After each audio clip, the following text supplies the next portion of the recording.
Assalamualaikum warahmatullahi wabarakatuh. Perkenalkan, nama saya Josie Imelda Prasetya Putri dari kelas 2 AIA. Di sini saya akan menjawab serta menjelaskan analisis di setiap soal yang telah diberikan dengan menggunakan SPSS. Baiklah, langsung saja saya mulai mempraktikannya. Baiklah, di sini kita lihat dulu soal yang pertama.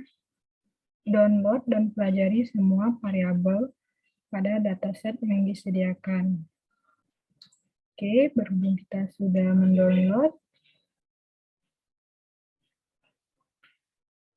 langsung saja kita melanjutkan dengan soal nomor 2, yaitu lakukan pengolahan dataset terlebih dahulu. Oke, kita akan melakukan pengolahan datasetnya dulu.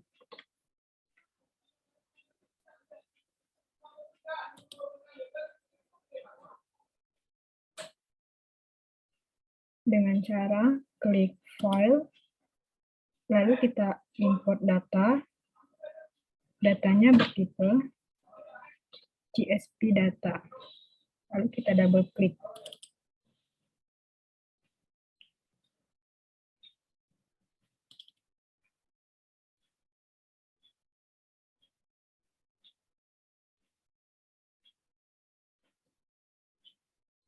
Oke, selanjutnya kita langsung saja klik OK. Otomatis di sini output-nya keluar. Oke, kita akan mengolah datasetnya terlebih dahulu.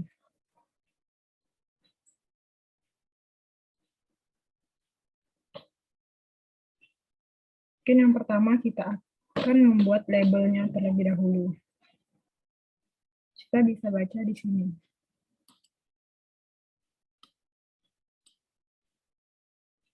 Untuk track, apakah pelanggan telah membeli produk target atau tidak?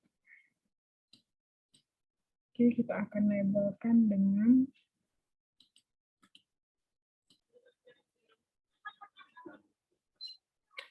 bagian track-nya kita labelkan dengan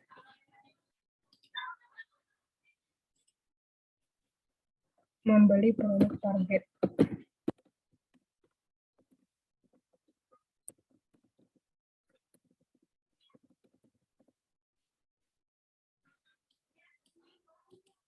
Di bagian gendernya kita labelkan dengan jenis kelamin.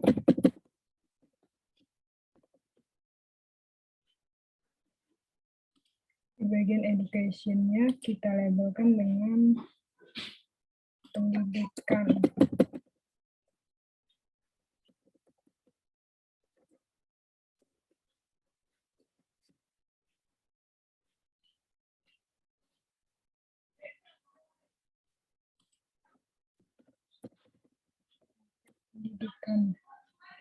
Di bagian host file-nya nilai tempat tinggal, tempat pelanggan tinggal.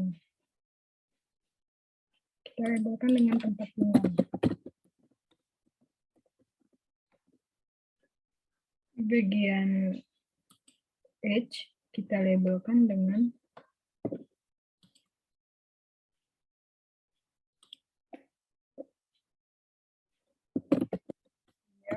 pelanggan.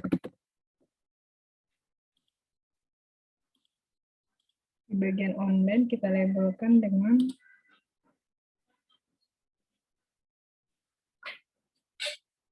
pengalaman belanja.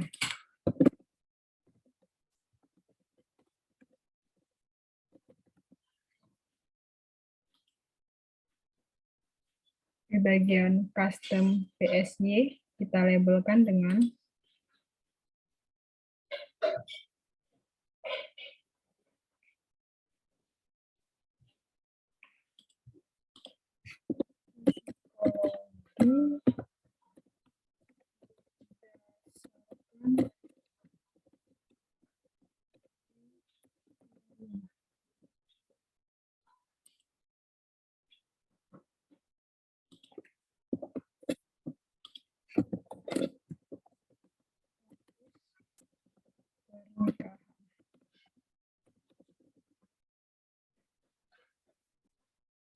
Selanjutnya di bagian CIL kita labelkan dengan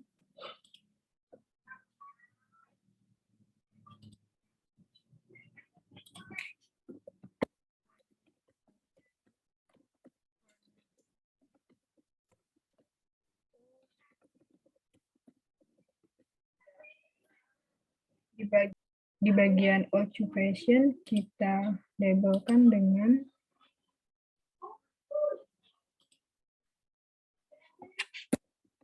informasi karir. Di bagian mortgage kita labelkan dengan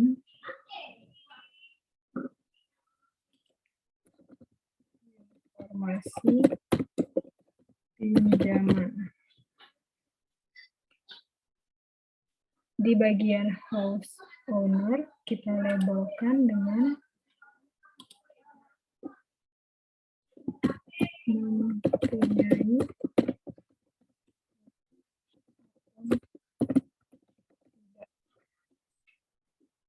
di bagian region kita labelkan dengan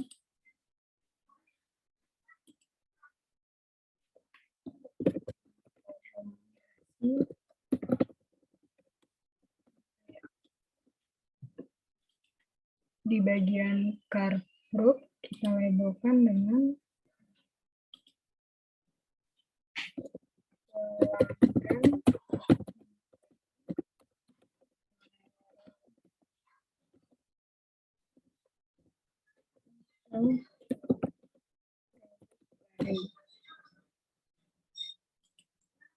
selanjutnya di bagian farm income kita labelkan dengan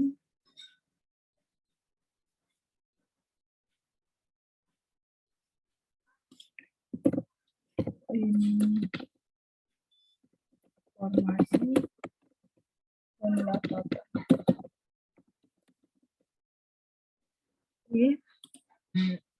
Oke, kita sudah memberikan labelnya. Selanjutnya kita akan merubah measurnya. Yang pertama kita lihat dulu bagian flag.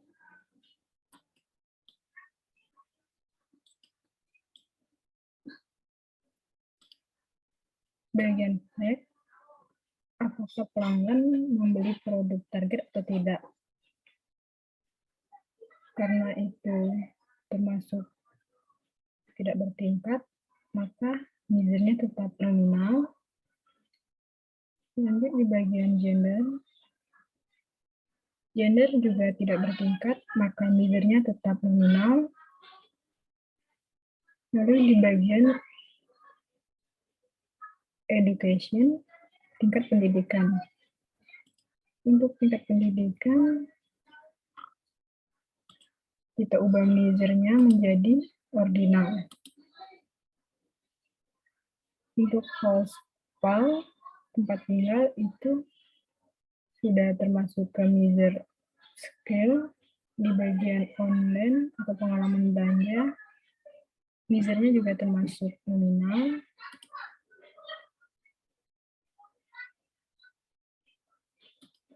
Di bagian custom PSC, psikologi berdasarkan wilayah,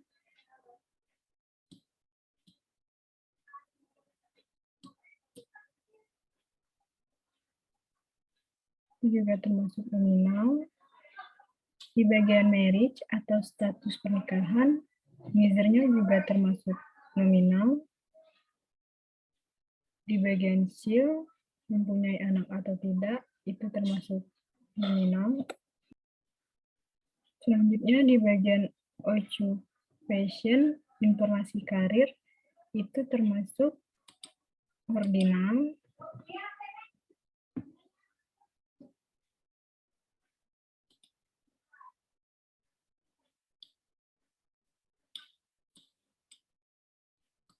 Selanjutnya di bagian mortgage atau informasi pinjaman, itu juga termasuk ordinal. Di bagian house own atau mempunyai rumah atau tidak, itu termasuk ke nominal. di bagian region atau informasi area itu juga termasuk nominal. Di bagian CarProp, di sini bertipe numerik, jadi measure-nya kita ganti dengan scale. Selanjutnya di bagian farm income atau informasi pendapatan, itu termasuk ke ordinal. Untuk bagian age atau usia pelanggan, itu termasuk ke ordinal karena dia memiliki tingkatan usia.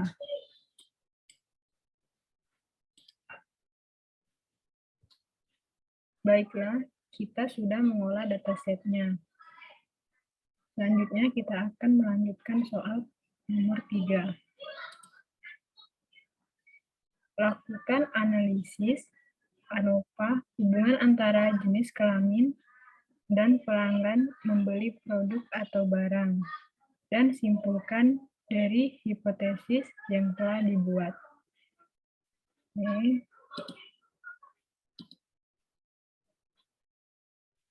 Kita akan melakukan analisis ANOVA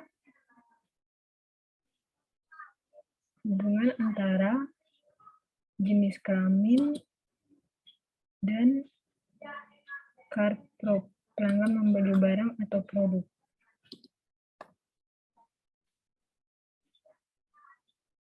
Berhubung di sini gendernya bertipe string, maka kita harus ubah ke numerik terlebih dahulu dengan cara transform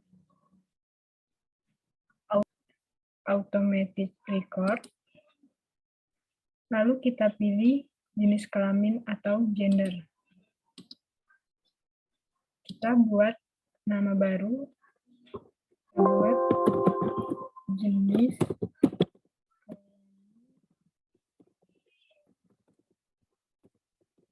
pelanggan.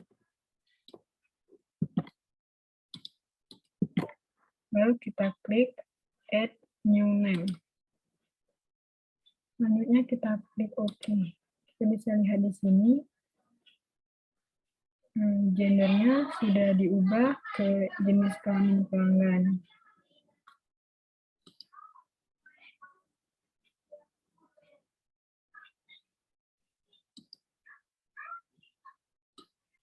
Maka kita bisa lihat di sini ada variabel baru, variabel jenis kelamin yang bertipe numerik. Di sini kita tidak ubah menjadi scale, biarkan dia menjadi nominal saja. Oke, selanjutnya kita langsung saja menganalisis menggunakan analisis ANOVA.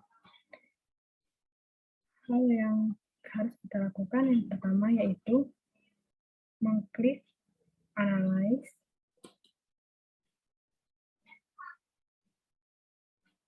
Compare Means, lalu kita pilih One Way ANOVA.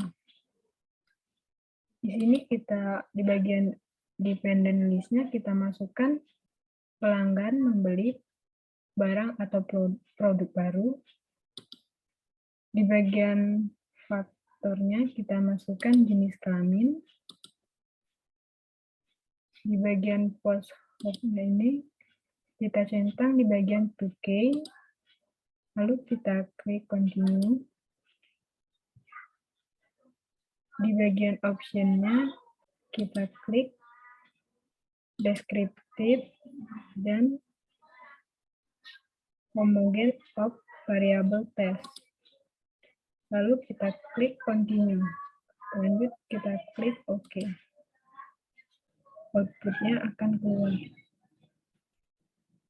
Ini ada table descriptive, table test of homogeneity, table ANOVA, dan table multi-file comparison, serta table pelanggan membeli barang atau produk baru. Baiklah, hal yang pertama kita analisiskan yaitu melihat perbedaan rata-rata ketiga jenis kelamin pelanggan. Berdasarkan output SPSS-nya atau di bagian tabel deskriptif, kita dapat melihat perbedaan pelanggan dari ketiga jenis kelamin dengan rincian sebagai berikut. Rata-rata pelanggan berjenis kelamin female atau perempuan sebesar 3,66. Rata-rata pelanggan berjenis kelamin pria atau laki-laki atau male sebesar 3,29. Dilanjutkan dengan pelanggan yang berjenis kelamin U atau unknown, tidak diketahui, yaitu sebesar 4,84. Dengan demikian, maka secara deskriptif dapat disimpulkan bahwa rata-rata jenis kelamin pelanggan tertinggi adalah jenis kelamin yang berinisial U atau tidak diketahui, yakni sebesar 4,84. Selanjutnya, berdasarkan output SPSS, Test of Homogeneity of Variable,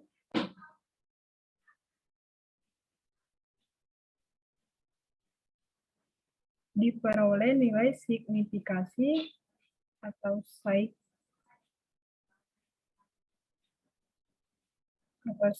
sebesar 0,000. Karena nilai signifikan 0,000 lebih kecil dari 0,05, maka dapat disimpulkan bahwa ketiga varian atau ketiga jenis kelamin tersebut yang kita bandingkan adalah tidak sama, sehingga asumsi homogenitas berdasarkan one-way ANOVA tidak terpenuhi. Selanjutnya pada tabel ANOVA atau menguji apakah ketiga sampel mempunyai rata-rata yang sama atau berbeda.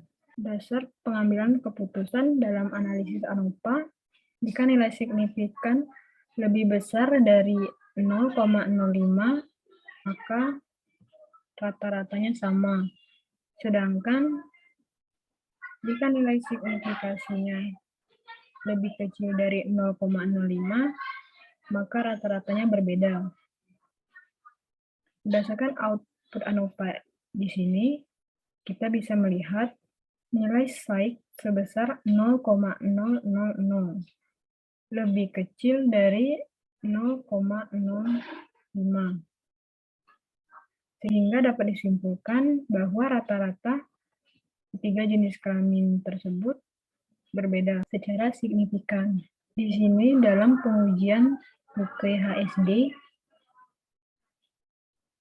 ialah pengujian perbandingan jamak untuk menentukan apakah rata-rata penjualan tersebut signifikan dalam jumlah analisis varian. Kita bisa lihat di sini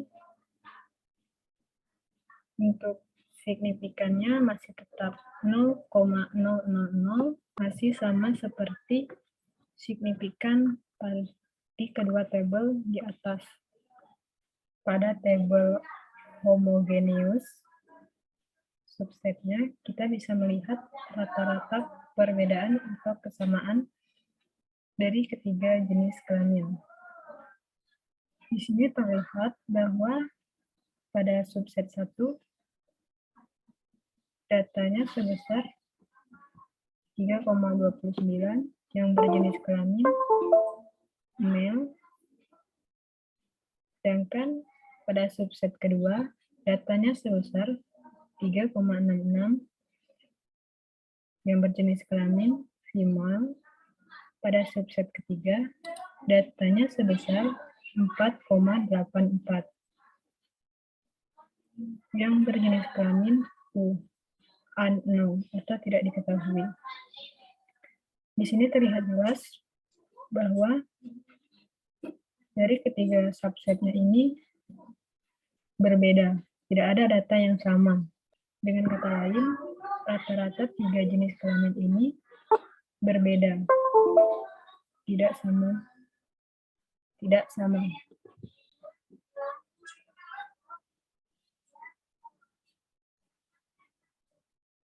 Maka dapat disimpulkan dalam riset eksperimen ini, rata-rata ketiga jenis kelamin memiliki rata-rata yang berbeda, yaitu tidak signifikan. Baiklah, selanjutnya kita akan melanjutkan soal terakhir, yaitu soal nomor 4. Lakukan analisis ANOVA, hubungan antara kelompok usia dan pelanggan membeli produk atau barang. Sebelum melakukan analisis, lakukan pengelompokan usia pelanggan dan simpulkan dari hipotesis yang telah dibuat.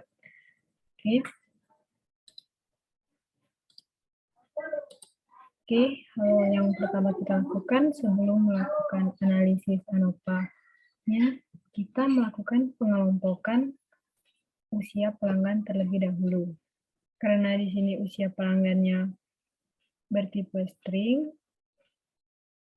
maka kita ubah ke numerik terlebih dahulu agar kita bisa melakukan analisis ANOVA dengan cara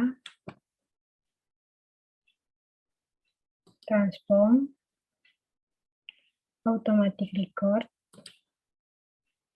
lalu kita pilih usia pelanggan, kita isi nama barunya dengan usia. Lalu kita add new name. Selanjutnya kita klik OK. Maka di outputnya akan keluar bahwa kita sudah merecording variabelnya.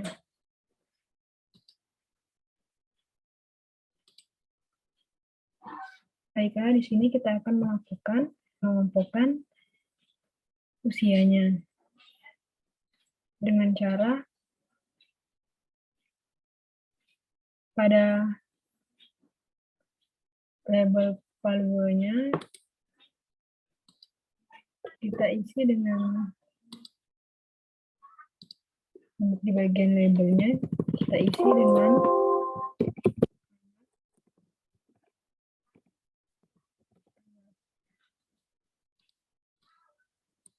label kedua kita isi dengan usia muda.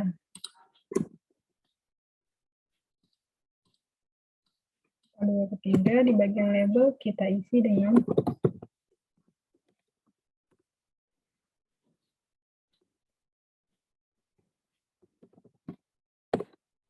pekerja awal. Di palua 4 bagian label kita isi dengan paruh bagian.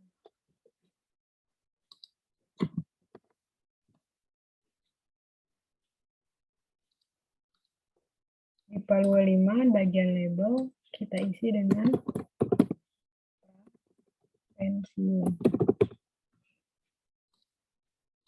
Di palua 6 bagian label kita isi dengan pensiun.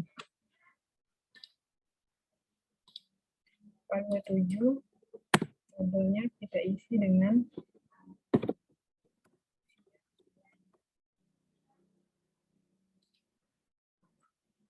semuanya sudah kita ubah. Selanjutnya kita klik OK. Mengelompokan usia pelanggan, yaitu dengan cara transform record into different variable usia pelanggan. Di bagian name kita klik, kita isikan dengan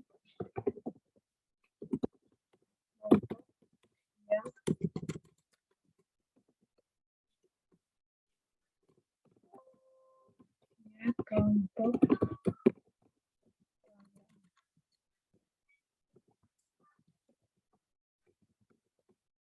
di bagian labelnya kita isikan dengan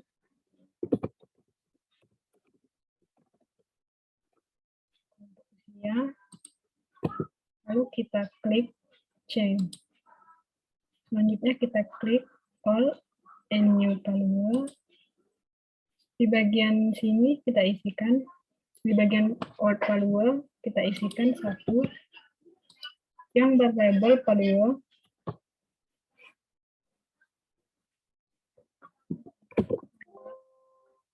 Oh ya, jangan lupa untuk mencentang output variabel rstring. Di sini kita isi 12. Di bagian sini kita isi dengan anak-anak.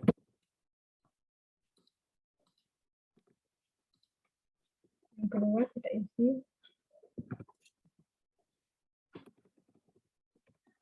yang muda. Yang ketiga kita isi awal.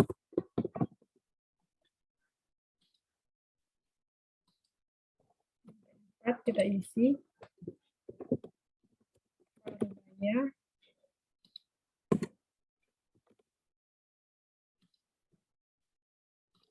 Yang kelima kita isi pensiun. Yang keenam kita isi pensiun. Yang ketujuh kita isi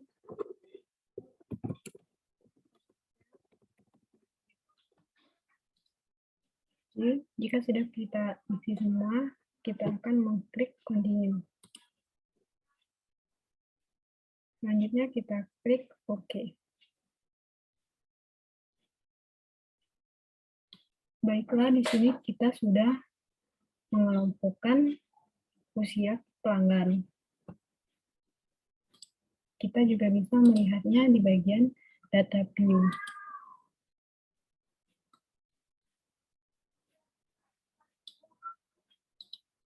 Oke, di sini kita sudah melakukan pengelompokan usianya.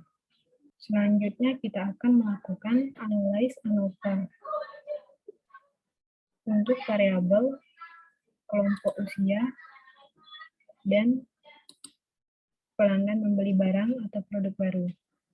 Sama seperti sebelumnya, yaitu dengan cara mengklik analyze, compare-ments, lalu pilih yang paling bawah one way ANOVA. Di bagian faktornya kita ganti dengan usia pelanggan. Di bagian post hoc-nya kita tetap centang 2K, dan di bagian option-nya kita hanya centang deskriptif dan homogeneity of variable test. Lalu kita klik continue. Selanjutnya kita klik OK. Maka di sini output-nya akan keluar. Table deskriptif, table test of homogeneity of variable, ANOVA, table post hoc test,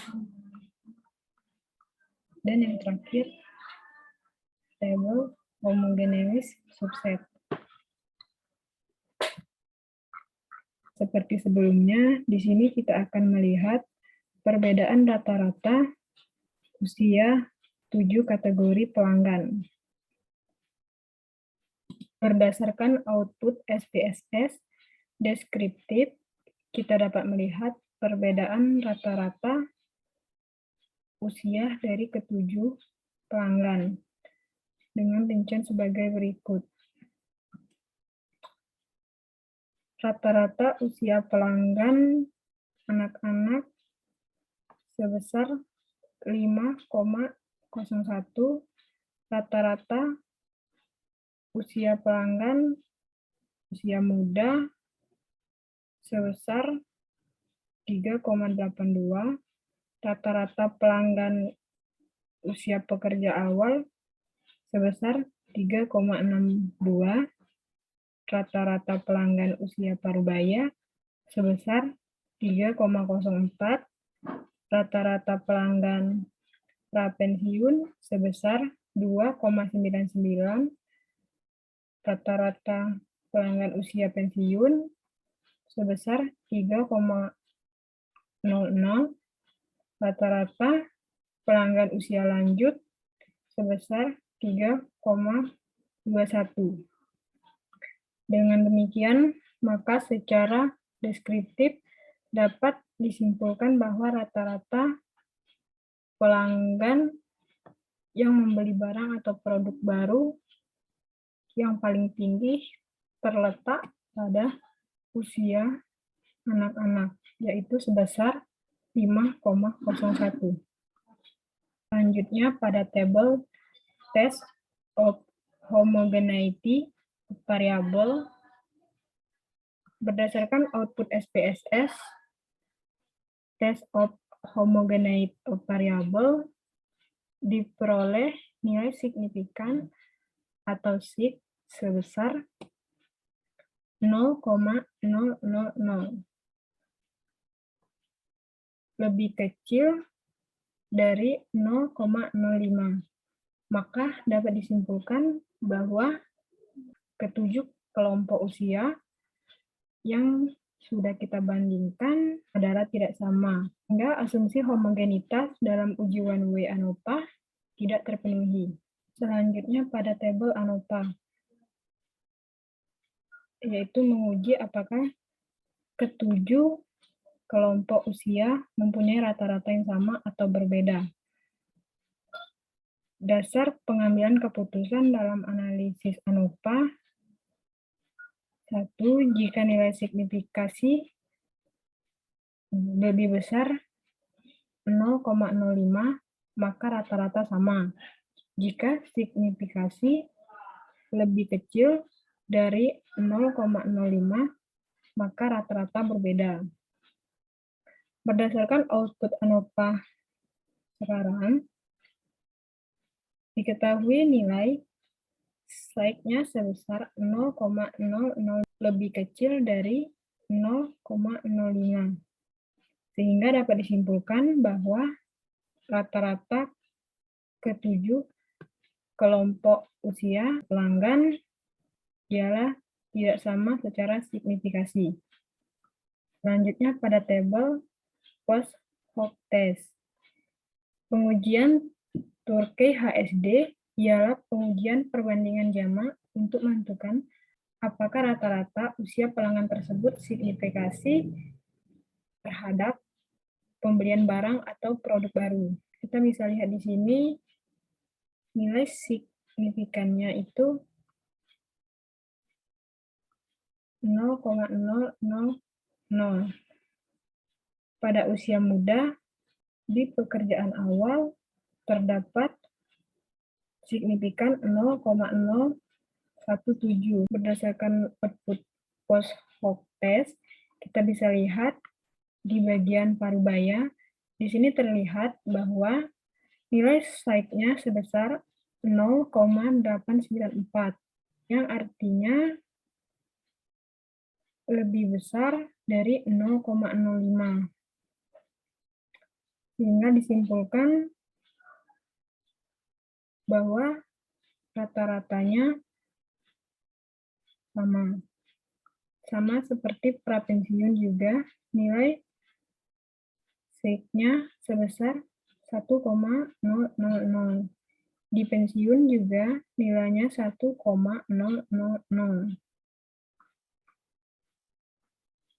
Selanjutnya kita bisa lihat di tabel homogeneous subset. Di sini terlihat jelas bahwa pada subset 1 terdapat data pelanggan prapensiun, pensiun, parubaya. Artinya rata-rata kelompok 3 usia pelanggan ini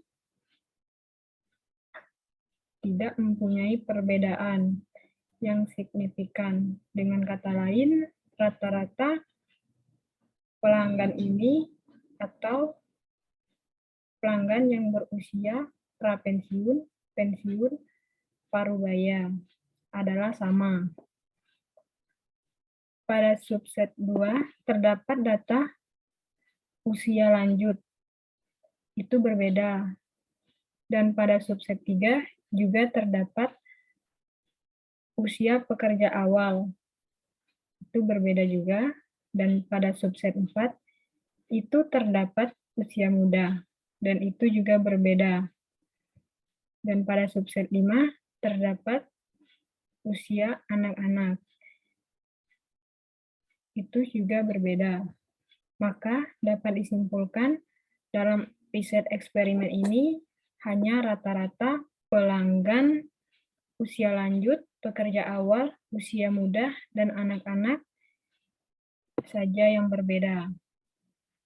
Sedangkan rata-rata pelanggan usia prapensiun, pensiun, parubaya adalah sama.